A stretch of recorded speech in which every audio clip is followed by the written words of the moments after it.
With the change to food stamps, one has seen several things. One has seen a great number of people saying we simply cannot eat. Now, will you just explain what the difference, how the difference is brought about by the food stamp program? Well, the difference brought about was, one, surplus commodities were free, and at least they could go down to the welfare commodity office and get some food that, while not adequate, would at least keep them alive. Food stamps cost money. People with no income can't pay money. Or people with inadequate welfare benefits, which Mississippi provides, and it only gives them 31% of need, and an average family with 4 children in Mississippi gets an average payment of about $50 a month, cannot afford to meet the standards that have been set up, the guidelines that have been set up by agriculture, to buy food stamps.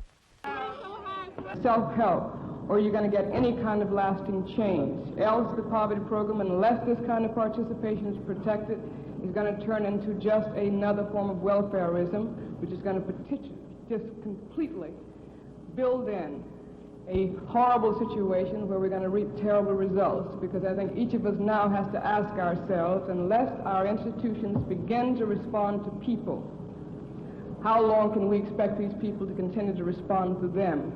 And what would you or I do if we had 8 children and we could not feed them? What kind of action would we take? It's in this context, in terms of federal responsibility to take care of its citizens, the Congress must act. The poverty program has been a good start, but it must be strengthened. Community action must be strengthened, and the individual right of the poor community to participate as much as they are able to and get the job done must be preserved, and I thank the committee. Ms. Wright, I'm not finished. If you please, I haven't finished. Senator Yield, just one point. I have to go, and I'd like to ask the Senator to yield to me for one point. I think the points that have been made are excellent about the Department of Agriculture and the appealing to the President on a disaster relief basis, but these take factual backing.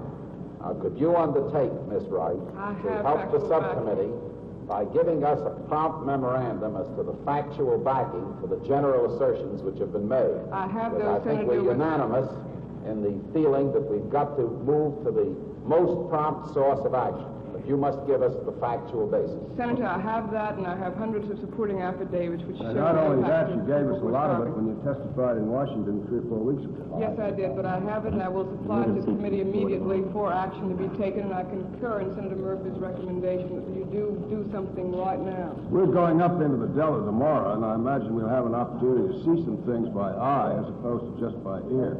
I hope so. You spoke about the neglect by the northern businessmen, Ms. Wright. You take care of my of their obligation. Do you know of the situation that has pertained in the Watts area in Los Angeles and the job that's been done by the McClellan Committee? Vaguely, Mr. Murphy. Well, I would suggest that, if I may, I'd like to send you reports of what they have done, what they've accomplished, because I have bored the members of the subcommittee. I'm so proud about what's happened. And it's simply this.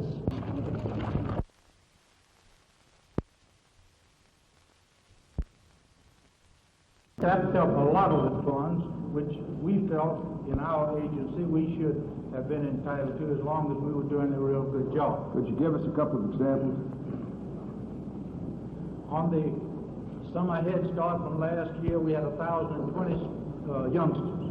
This year, the OEO office says you cannot have any because most of the money has gone to these other agencies.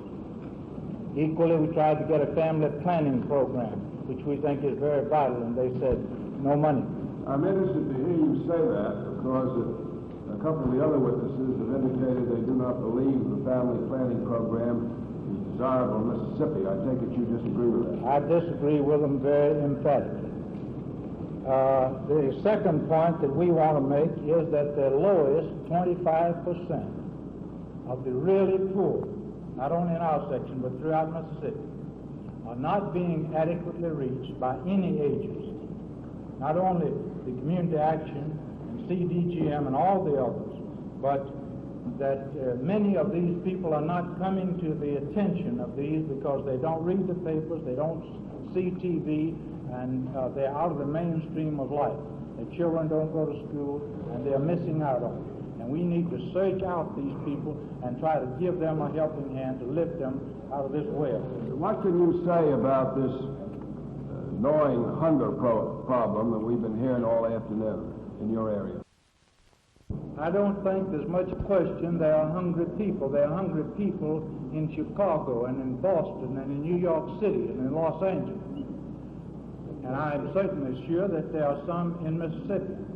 And I agree with what most of the people have said, that the stamps have hurt many people who did not have the $2 to $10 to buy groceries.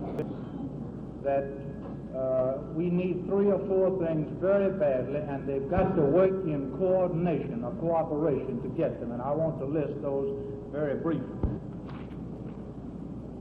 It's essential, we all agree with this, that we give our people basic education. We have more functionally illiterate people in our state probably than any other state, and we must give them this basic education. But equally, we must give them the vocational and technical training that they need to hold down jobs in modern industry, not discounting the Nelson Amendments and the other things that Rex has mentioned here. Where are you going to find the jobs for them, Mr. McLean? I'm going to tell you how to do that. Good.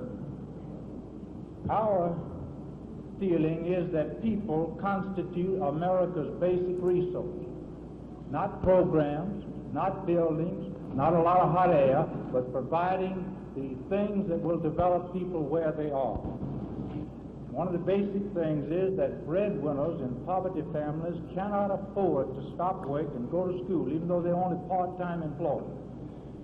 These programs such as work experience, manpower development and training, and on-the-job training programs do provide some money while they are learning. We, for example, even though OEO didn't particularly like it,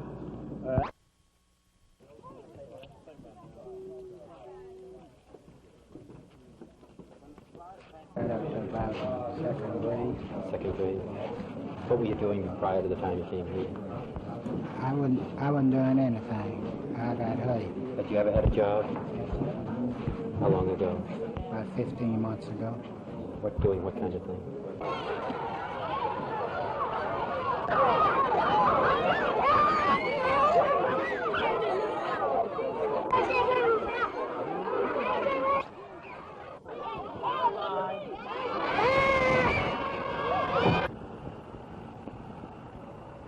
Do you know anything about the poverty program? No. You ever heard of Head Start? No. Nice to see you.